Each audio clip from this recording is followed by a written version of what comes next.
Why,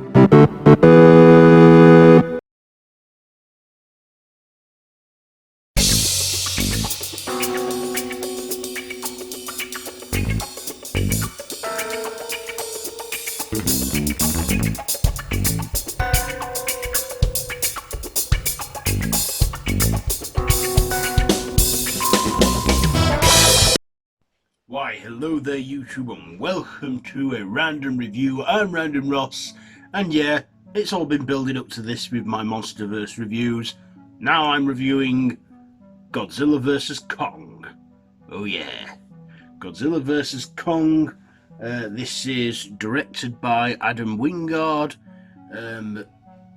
starring Alexander Skarsgard, Millie Bobby Brown, Rebecca Hall, Tyree Henry, Shun Ogun, Eliza Gonzalez, Julian Dennison, Lance Reddick, Kyle Chandler and Demian Bichir. So this is the latest installment in the Monsterverse franchise. Serves as both a sequel to Godzilla King of the Monsters and Kong Skull Island, and like I said, it's the fourth installment. It's the 36th film in the Godzilla franchise and the 12th film in the King Kong franchise. So yeah, it's all been building up to this, Godzilla vs Kong. So 5 years after Godzilla defeated King Ghidorah and became the rightful king of the monsters, King Kong, he ends up crossing over with Godzilla because all the other monsters have died out or disappeared or been defeated or whatever, and it's just them two now, Godzilla and King Kong. So they take Kong.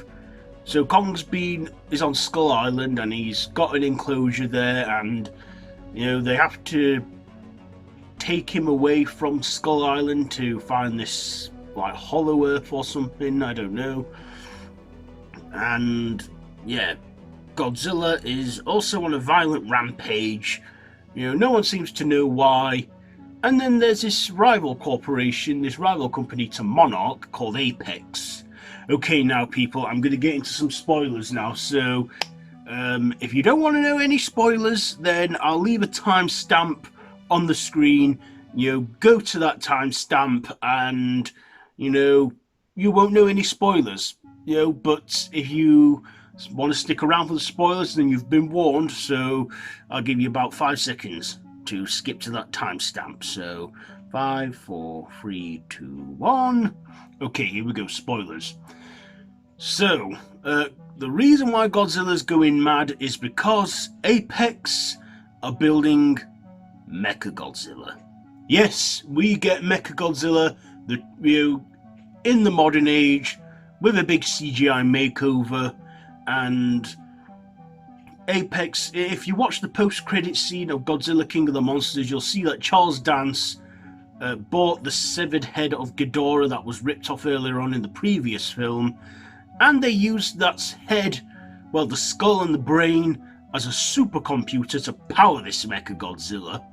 But of course, Apex completely underestimate the whole thing when the brain of Ghidorah awakens and powers into the machine, becoming a self-aware machine. So basically, that's what Mechagodzilla is. It is the reincarnation of King Ghidorah. Well, one of the King Ghidorah heads. And of course, Godzilla and Kong, when they first cross paths, they're fighting each other. They're having it out. Godzilla's using his radioactive breath, and but Kong is fighting with his skills of weaponry building and even no sign language. There's a girl in it who can understand him, who communicates with Kong on Skull Island, and she tags along. We get Rebecca Hall in this, and Alexander Skarsgard as two scientist people that also want to help King Kong. and you know, we get the real villain, which is Apex, and of course, when Mechagodzilla is awakened and goes on the rampage in Hong Kong, that's when, you know, after King Kong and Godzilla fight it out, that is when they put their differences aside and team up and fight Mechagodzilla and destroy him. And then the film ends where they both go their separate ways. They both like look at one another and think, okay, we've fought each other. The thing that's driving me nuts isn't doing it anymore. Let's just call it a draw and go home. And that's exactly what happens in this. So basically, it's like Batman v Superman. So, yeah, they do that. Go into the Batman v Superman territory with a reincarnated villain, and then they stop fighting, and then they, you know, they team up and fight this menace. That is what they do. So, yeah. Okay, spoilers are over now, so likes and dislikes. First of all, I like this one. I liked our cast in it, you know, a human cast. We had, you know, some old and new faces. We had the return of Millie Bobby Brown from Godzilla King of the Monsters. And we also had, what's his name, who was Maddie's father in Godzilla King of the Monsters.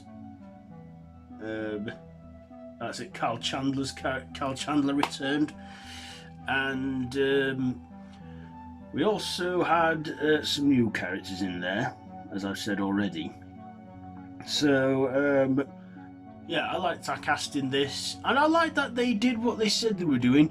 You know, keeping the human stuff at a minute, well, not at a minimum, but wanting to focus more on the monster action, and that's exactly what we got in this film. So, you know, bravo to that. I like that they did that. You know, they, you know, brought all the monster action in there.